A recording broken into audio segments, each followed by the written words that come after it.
Good morning.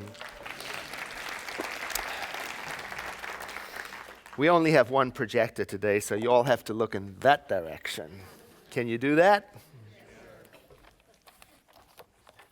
As you heard, our topic for this morning, our theme for the whole year has been values-based spiritual living. And so each month we've been looking at a spiritual value and focusing on that for the whole month. And now these values they're not randomly chosen. They come from our organization, Centers for Spiritual Living. These values are articulated in our organizational design model that says what our movement is all about. And this month's value is integrity. So we've been looking at that all month. As you heard, we're using the book, If You Know Who You Are, You'll Know What to Do by Ronald Greer to guide us through the exploration. And so far, we've been talking about the different kinds of integrity. Personal integrity, that's when what I say matches the way I show up in the world. It's symmetrical. Then there is moral integrity. And that's when I do something because it's the right thing to do and something inside of me knows that. And so I do it. And then we talked about spiritual integrity. That's when I stay true to my spiritual path when it's convenient and also when it's not. Then we also talked about this idea from our teaching at the Center for Spiritual Living, the Science of Mind, the idea that you and I are hardwired for goodness, which is why everything else fails. And like it says in Romans, the letter to the Romans, it's written in our heart already. It's there. We don't have to create it. We don't have to become more spiritual. We get to live in harmony with what is already present in our hearts. And he talks about the qualities of integrity and how we can use them in the form of a question to strengthen our own spiritual integrity. Here's what he lists as the qualities of integrity: compassion, truthfulness, kindness, tolerance, avoiding harm, humility, and I added to the list goodness. And the way of using them in the form of a question is when we're dealing with something in life, a difficult situation, a crisis situation, disharmony at home, a career change, dealing with a grumpy neighbor, or something like that, we can ask, what would compassion have me do in this situation? What role will truthfulness play when I deal with this? Is there a way for me to bring kindness into the situation? What would tolerance look like? And is there a way, as I walk through this, that I can avoid harm? What does humility look like for me in this thing that I'm dealing with right now? What would goodness have me do? Another way to use these qualities are to contemplate them, to saturate our consciousness with them. Contemplate them, by that I mean think about them. Like get up in the morning and spend some time, just sit down, and you can be creative with this. Tomorrow morning, take the first quality and sit quietly in some unstructured, silent time. And then ask yourself questions like, for example, if I were asked to write an article for the local newspaper about compassion, and I only had 300 words, what would I say? What would be the most important thing for me to articulate? Or if I was invited to go and spend some time with the teen group that meets next door over here and talk to them about compassion, what role models would I share with them that affected me to be more compassionate? What examples of compassion in my life would I be able to share with them? It's great. And then the next day, I can start all over, be creative again, and ask myself about truthfulness. And if I do that every day with the next quality and the next quality, it'll take 1 week to do all 7. And if I do that for 4 weeks, very soon my consciousness is going to be saturated with the contemplation of the qualities of integrity. And the way of consciousness is that what we saturate our consciousness with we gradually become. And chances are you and I are already saturating our consciousness with something. So you might as well have a choice about what you want to go inside, especially when I consider that is what may be shaping me. Now, the author goes on, takes it deeper, and he explores the role of courage in living a life of integrity. And courage he defines this way. Courage is when we are who we are, even when risk is present. So I spent some time yesterday on the internet looking up stories of great acts of courage. Oh my, they're everywhere. They're wonderful. They're amazing. I read about the story of the teenager in Canada who climbed over the back of a big rig. It was hanging over a precipice about to go in. And while everybody else was standing around waiting for the police and emergency vehicles to come, he climbed on and broke into the back of the window to retrieve the driver, and then the rig went over. I think that's what happened.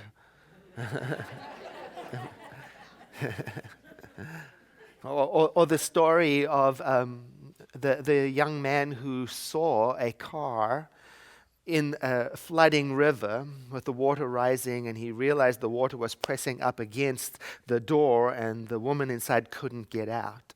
And he knew that if he left her there, she was going to drown, was going to rise and drown her. And so what he did was he, first of all, got his cell phone out and called his mom and said, "Mom, I love you, and I'm going in." Isn't that something? Oh, that's a beautiful story. And the afterward, when they met together later and bonded over that rescue, is just beautiful. Or the story of the woman who stopped an angry mob from beating a man to death by throwing her body over his body, a complete stranger, and shouted out, "Don't hurt him."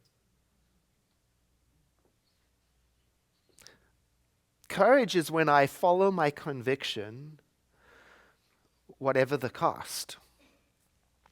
Now, interestingly, people who commit these great acts of courage, heroic acts, when interviewed later, they are filled with genuine humility. Because in many cases, they don't see what they did as being particularly heroic. In some cases, it almost seems that they didn't have a choice because they were acting on what was written in their heart. So we might say they knew who they were, so they knew what to do. Well, it is the case that we don't always know what is written in our hearts or who we are until there is a moment of extreme crisis or danger. And then it comes forward. But it's occurring to me this month as we study integrity that we don't have to wait for moments of crisis to discover what we stand for. There is another way we can explore what our values are. And interestingly, these people who commit these great acts of courage, it doesn't mean that they weren't afraid while they were doing it. Indeed, the author says courage isn't the absence of fear. How does he say it? He says it's what we do with love that is outwardly focused on others in the presence of fear. In other words, being courageous can be unpleasant, challenging. It's filled up with questioning and indecision. I mean, I could experience loss. Should I do it? It could make me unpopular. Should I do it? I could fail. I might not be equal to the task. I might not be enough.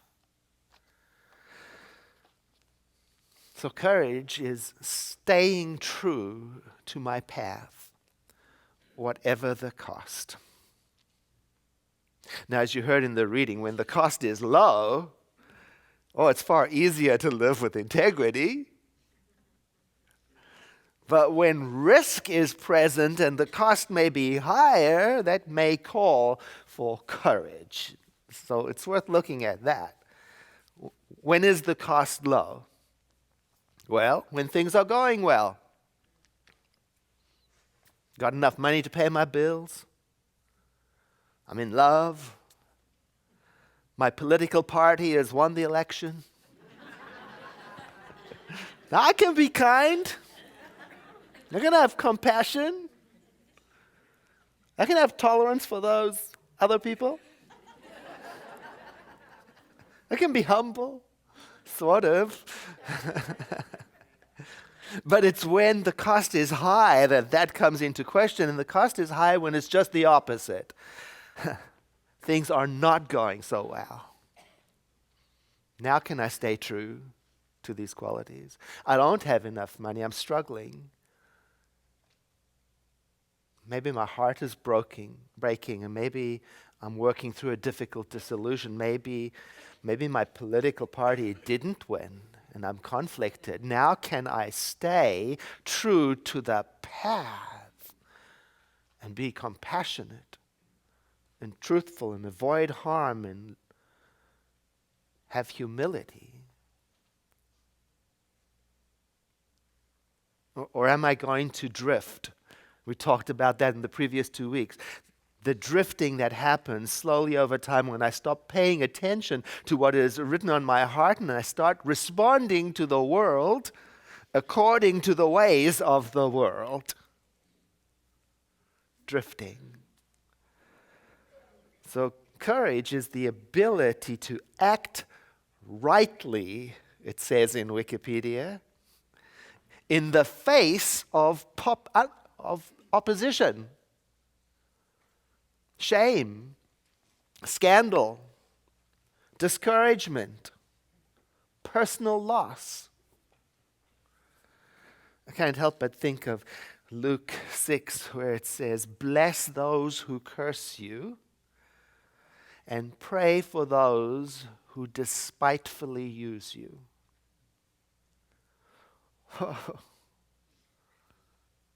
I was reading the online magazine Psychology Today, and it lists 6 qualities of courage, each with a quote illustrating the quality from a well-known teacher, author, or leader. The first one is this: feeling fear, but acting anyway. And the quote is from Nelson Mandela. "I learned that courage was not the absence of fear, but the triumph over it." Well, I am not Nelson Mandela, and I have not had to triumph over some of the conditions that he had to in his lifetime, and I wonder if I could. Nevertheless, I look into my own life and into the lives of people in our community, and I see there are many moments of feeling the fear and acting anyway on a different level. I'm just thinking about my very first job interview. Do you remember yours? Quaking. I'm remembering the first time I asked somebody out on a date.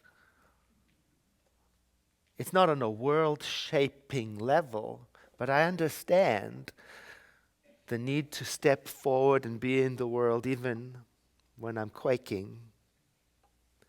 The second condition is following your heart, and the quote comes from Steve Jobs. It says, "And most important, have the courage to follow your heart and intuition. They somehow already know what you truly want to become." Well, the best way I know to foster a relationship with my heart and what's written on it and my intuition, which, by the way, our founder Ernest Holmes says intuition is that part inside of us where the cosmic mind intersects with ours. That's where we are in tune with the universe. The best way I know to have a relationship with that and court it is through unstructured, silent time alone, sitting and listening, like I suggested earlier on. And why might that need courage? Well, because when we finally do get quiet enough to listen to what is in there, it might surprise us. It might be different to the direction I'm currently traveling. It might be different to the way society is moving. And to agree with it and go with it has a certain amount of risk. The third condition is carrying on, even though adversity may be present. Keep going.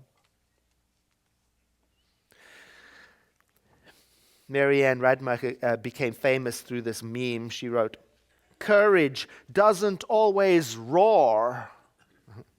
Sometimes courage is the little voice at the end of the day that says, I'll try again tomorrow." Oh, I like that, because when I hear the word courage, sometimes it conjures up images of physical strength and overcoming huge setbacks. And it's nice to know that it can also be small and tender, too. You know, like the first time I admitted to myself that I needed to do some forgiveness work and couldn't. So I'll try again tomorrow. And then coming to it tomorrow and realizing I still can't do it. I'm filled up with resentment for the fact that I should have to do it anyway. And I'll try again tomorrow. And then eventually doing it and feeling all those feelings that might want me to not do it. Or like the time when in high school I decided I had to tell my best friend that I was gay. I had to, because part of who I wasn't being shared with him, and I felt dishonest and incomplete and terrified to tell him. Because the stakes were high. I could lose a friend. I knew what the possibilities were, and so I would try. I would get myself ready to say something, and then that night I'll try again tomorrow. Quaking, I would sit behind him thinking, I'll tell him today. Then have to go home and say, I'll do it again tomorrow. I'll try. And then I remember one day I worked up the courage, and literally I couldn't hold my hand still, and I tapped him on the shoulder and said, "Peter, there is something I have to tell you." And he turned around and he said, "Yes, Edward, you're gay, I know."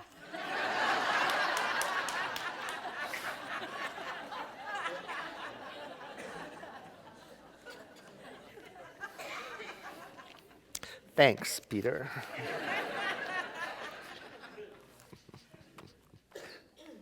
The fourth condition, standing up for what is right.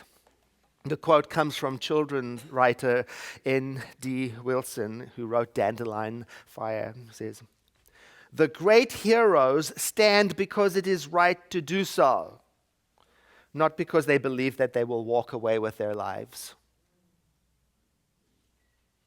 That's big. See, because I've always wanted the guarantee that I'll be okay if I do the right thing.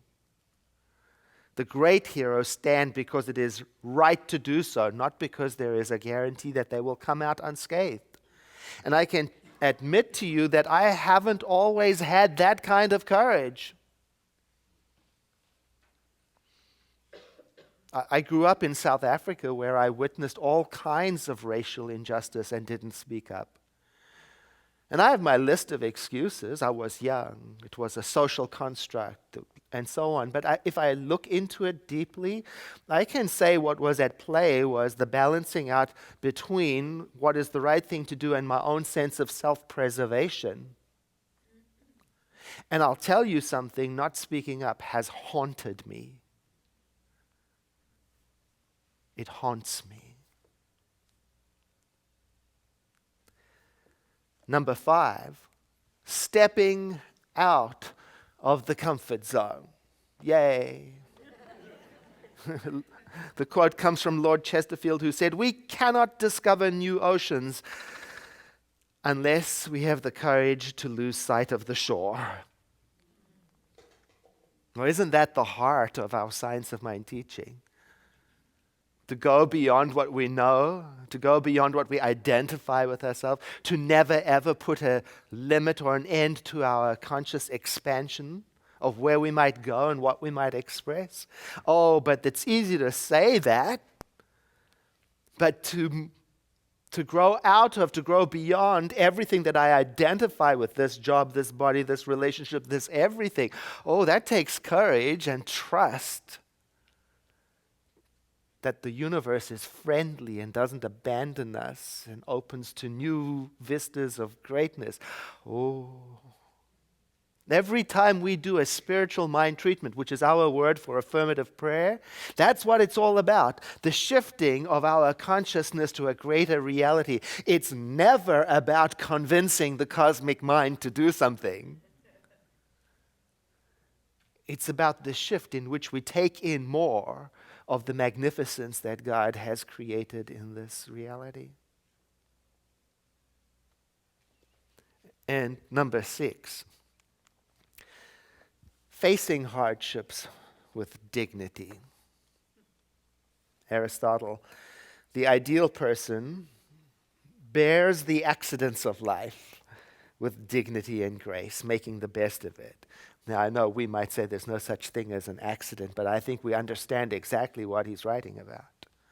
And oh my, in this world, if there isn't room for more dignity and grace. So these are 6 great ideas about the courage that integrity requires. And I want to go back to something I mentioned earlier, and it's the question of what happens in my life when I ignore what is written in my heart, or when I go against my own integrity and I act without courage. Well, I have examples. I'm certain you probably do too. For example, I'm remembering right now a time when I lied to get out of an uncomfortable situation. It wasn't a big lie, it was a white lie. Don't you love that? Yeah. It's a little white lie. It was a lie. And I lied to avoid hurting somebody. That's what I tell myself. But I lied because I don't like to feel uncomfortable, and so I chickened out. Yeah. You know, I went away from that lie, and I felt like I had food poisoning. I felt sick, depleted, troubled, haunted. And do you know that the little white lie came out in the end? You know, I lost credibility with that person. And I can tell you that even now, years later, I don't think I have regained the trust that we once had between us. Now, I can contrast that with other times in my life when I have worked up the courage to tell the difficult truth about a situation and how I had to work up to it because I was afraid. I had the same fears operating.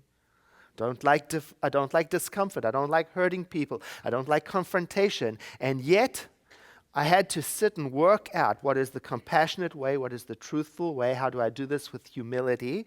And I told the truth. And the thing is that when I came away from that situation, I didn't feel happy and peppy and joyous, but I did have this feeling of being right with my heart, of being complete.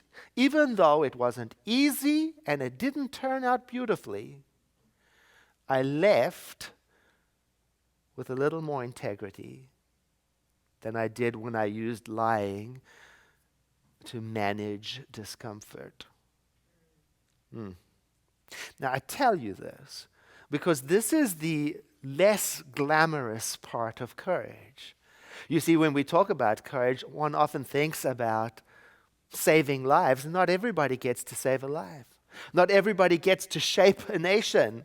Not everybody is Nelson Mandela or Martin Luther King Jr. Not everybody gets to drag somebody out of a burning house. But every one of us at some point in our life, in the ordinary, everyday things that face us, will meet the moment when we might have to have the courage to ask ourselves, will I tell the truth? And will I do it with compassion? Will I help others to thrive? And will I do it with kindness? Will I delay my own personal gratification so that something else larger that wants to happen may be helped to happen? Will I take a little less so that others may have a little more? The author says, our challenge, our real challenge, is to remember to be our authentic selves when there is no drama and no crisis. Oh, I like that. I like that very much because it reminds me, Edward, don't wait until you're dropped into boiling water to discover what you stand for. Practice now. And Ernest Holmes, our founder, this great quote, he says, get some degree of real conviction and stay with it. The cosmic mind, he says, is neither wishy-washy nor willy-nilly. It is positive and certain of itself. And I think that's the whole message of this month. To move away from willy-nilly to a definite sense, or at least a little more definite sense of what is in my heart. Now, this whole year, our theme has been values-based spiritual living. We'll be wrapping up the year with a few more Sunday messages and Sunday evening messages about it. And then next year, we are going to carry on deepening our study of the science of mind, because next year is the 100-year anniversary of our movement. And so I think it's worth applauding for. In terms of world religions, we're babies, but nevertheless we have 100 years to celebrate. And so next year's theme is 100 years of science of mind and how to live the science of mind. So we've created a calendar that will help keep you on track with the rest of your community with the themes of each month, and that's available in our bookstore. If you prefer not to use a calendar, we will make all of the topics, all of the speakers, all of the recommended books, and they are just wonderful, available on our website starting in the first Sunday in January so that you can follow along with us. And now it is time for us to pray together. I invite you to breathe in and to exhale, to let your eyes close. And even though I may speak in the first person, this really is for all of us, as if a voice is speaking in your own mind, and feel free to change any words of this prayer to ones that suit you better. I recognize one cosmic reality, that's my word for God today, one eternal, everywhere present source of all that is, an unconflicted source. In other words, there is no opposing power. It's not fragmented. It is not fighting itself. It is what it is, and it is that always, always has been, and always shall be. I recognize it so that I may identify myself as being alive in its aliveness. My mind thinking with its intelligence. I am saturated with the presence of the Almighty. It is written upon my heart, and this I declare to be the truth about everyone. And so together, a realization emerges. I am an expression of the living Spirit, endowed with the freedom to express it or not. And so today, I claim my heritage and I turn to my heart and I let it express through me that which is right and just and true and compassionate and good. And even as I speak these words, I feel the resonance of rightness in me, knowing I have always yearned to live my life that way. And so, even before I complete this prayer, I am flooded with a sense of gratitude. I am expecting already to have the world reflect back to me what I have now accepted in consciousness. This is the way of things. It is done to us, as the Master Teacher said, whose birthday we celebrate soon, according to our conviction, our faith and our belief. And so I turn with faith and conviction to the heart of the universe of love in me, and I trust it. And I release this word of prayer to that aspect of the divine that we call the law, reminding us that there's no effort involved. A simple acceptance is all that is required. And together we say, and so it is.